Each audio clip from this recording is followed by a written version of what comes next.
Ano, kumusta ma'am? Si mama, baka ganda-ganda mo lang kasi ikaw ang gagawin kong cover. Paglalagay ko lang yung sarili ko sa side.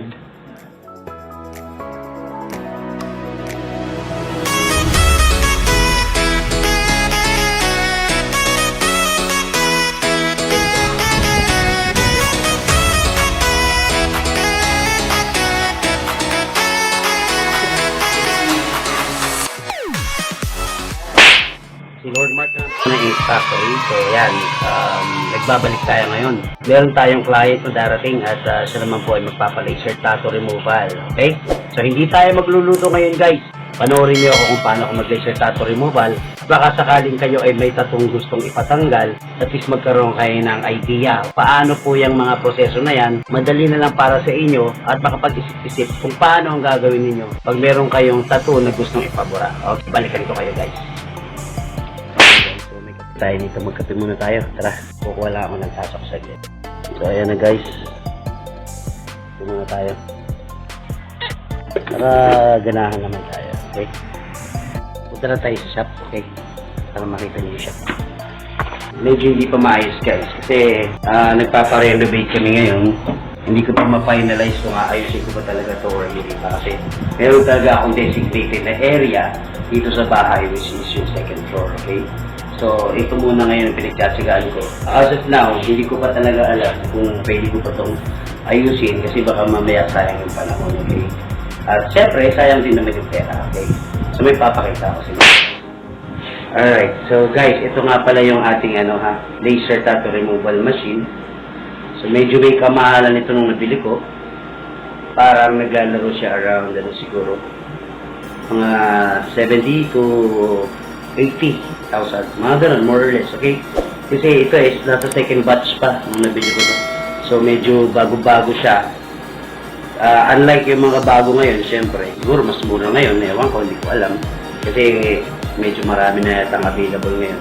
Unlike this, talagang in-order ko pa all the way from China.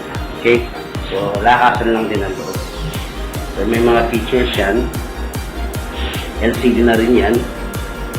Yan, okay, meron siyang power stop dito.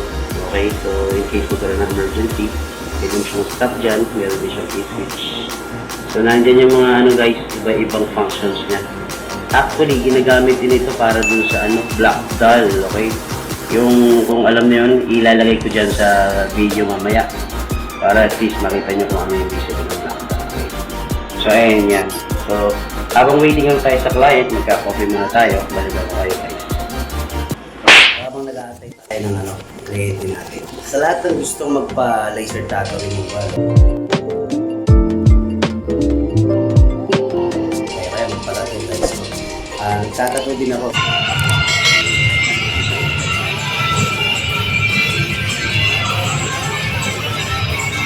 Makikita niyo naman siguro yung intro natin guys. Ano na siguro halos lahat yung mga technique ko. Tattoo tayo. Ayan, laser tattoo removal.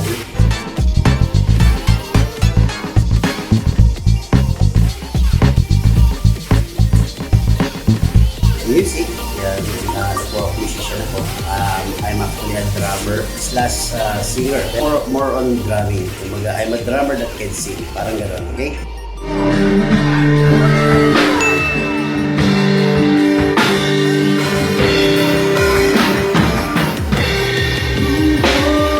Not the other way around. Yan, nagluluto din tayo. So yan ang mga bagay-bagay na makikita nyo sa vlog namin. Very soon, isa-isa nyo makikita kung ano ba yung pagkatao ko, o ano ba yung mga pwede kong ibahagi sa inyo guys. Okay? Sana manood kayo. And of course guys, nga pala, I'm 6 na lang yata, or less than 10 subscribers away from 1,000 subscribers. Sana naman guys, i-subscribe nyo ko kung first time ninyong manood ng video sa channel ko. Siyempre, i-like po ninyo yung mga videos natin. Of course, panoorin niyo po guys kasi malaking tulong po yan ngayon guys. Okay? Gaya din naman ng mga tulad ng iba guys, nangangarap din tayong makatulong sa iba. Sana kasama ko kayo sa adikain na gano'n. Okay? So guys, while waiting to our client, papahinga muna kami dito. Medyo i-ready lang muna namin yung lugar. Sigurado ako magiging interesado.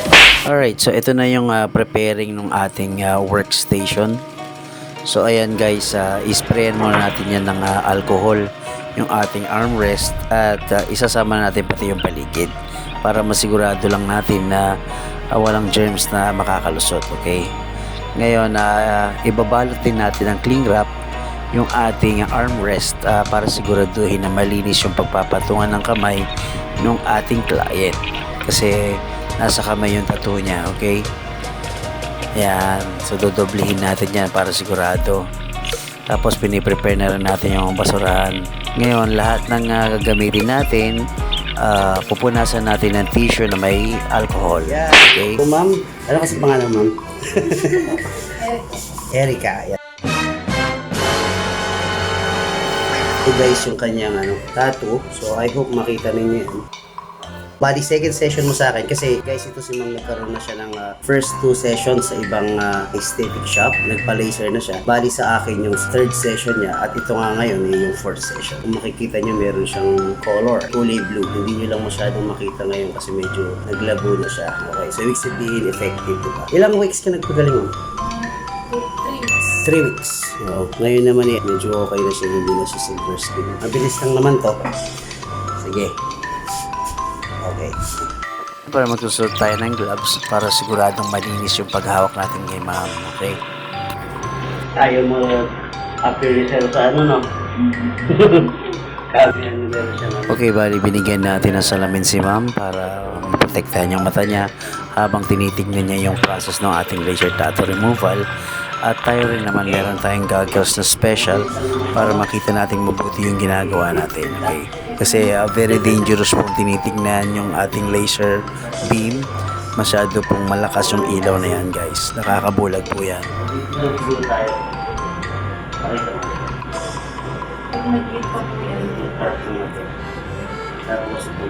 Bilugan ko nga. So as you can see, binilugan natin yung mga scars ni ma'am para make sure na makikita natin yung mga ink na kailangan pa natin tanggalin. Kasi kapag suot ko na guys yung special goggles na yun, halos hindi na natin makita yung mga pigment na natitira kasi sobrang nabura na. Okay, kaya kailangan ko siyang bilugan para at least makita ko yung boundaries.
alam mo yung vlog na yun, si Rayzan, ano ba?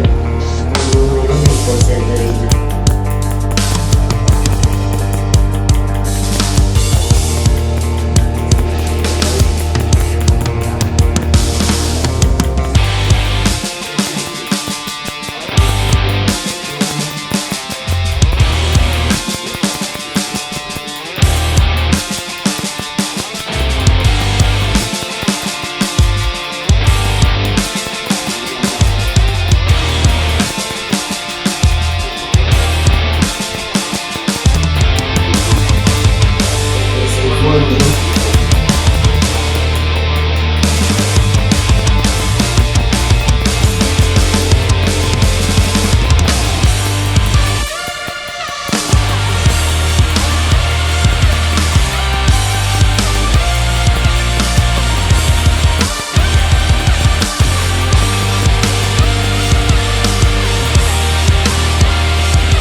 Matibay ka.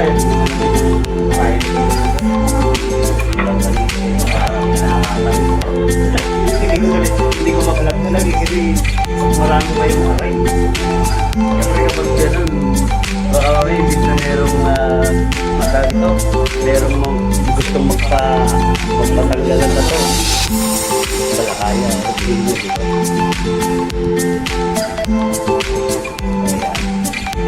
Ano, kumusta ma'am? Si mama, pakaganda-ganda mo na kasi ikaw ang gagawin kong cover. Paglalagay ko lang yung sarili ko sa side. Okay. Sige.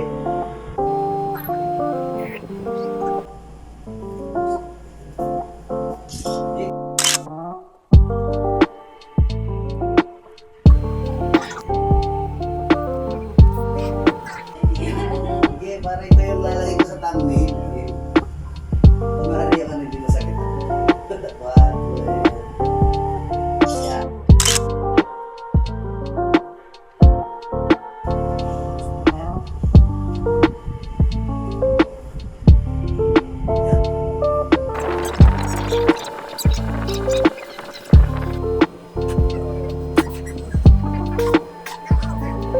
Merong feel,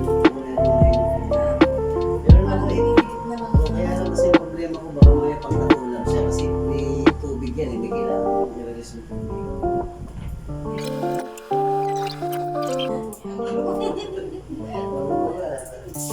Kahit nakailang lang lang, hindi ko napansin.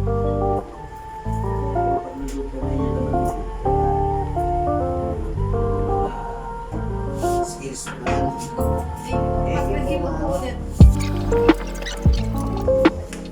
Pre, so tapos na yung ating session for today. So yun nga actually nyo na yun fourth session niya na yun. Kung sa laser lang ang pag-uusapan, bali naka 2 sessions siya dun sa nauna niyang shop na binisita, and then sa akin niya pinagawa or pinatapos, okay? So ngayon, nagkaroon na siyang 2 sessions sa akin, bali 4, okay? So abangan natin, tingnan natin kung magpapasession pa siya ulit, mukhang kayang-kaya naman. So ang reason lang niya guys is gusto lang niya talagang matanggal, maybe for din, para madali na lang daw pumasok sa trabaho, walang masyadong tanong, ganyan, okay? So kaya ginagawa nila ng paraan, okay? So makikita ninyo, halos patapos naman na yung session namin. Siguro tansya ko mga 2 to 3 sessions pa or 2 to 4 sessions pa yun. Pero sana wag na magtagal, okay? So pipilitin naman natin gawin lahat para mapabilis natin yung process, okay? So guys, kung nagustuhan niyo itong video na to at sa tingin niyo nakatulong sa inyo, please don't forget to like, share, and subscribe my channel. Okay, at marami pa tayong ibang mga videos na i-share sa inyo. Okay guys, yun nga po, nasa tayo, road to 1,000 subscribers. Ayan, sana maging party ka na nun, no? Kasi mas maganda kung makikita ko na yung mga subscribers natin legit, okay? Try nating maging proactive, okay? Maging active tayo, mag-usap tayo, mag-comment kayo, okay? Bigyan niyo ako ng suggestions kung ano yung gusto niyo ipagawa. Of course guys, merong mga bagay na hindi natin kayang gawin, okay? Siyempre, bibigyan natin kayo yung mga bagay-bagay na makakatulong sa pang-araw-araw ninyo, ganyan. Yung may sense, okay? Hindi ko naman sinasabing walang sense yung iba, of course. Sana makita ko kayo sa numbers ng aking views, ng aking subscribes, at syempre sa comment. So guys, ayun maraming salamat sa panonood. Again, this is Lord Mark of Ink Factory. Ingat parati Bye! Alright guys, so ayan yung aking cameraman. Siyempre, mag-start lang muna kami, di ba? Sa maliit lang na discount. Pangalan mo? Tingin sa camera. Yan, kaway ka. Ayay. Yan. Alay mo, maging vlogger na rin yan soon. So, sana guys, tuloy-tuloy lang.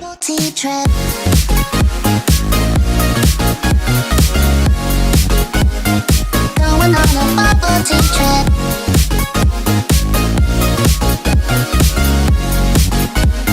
Sugary no pickup mix.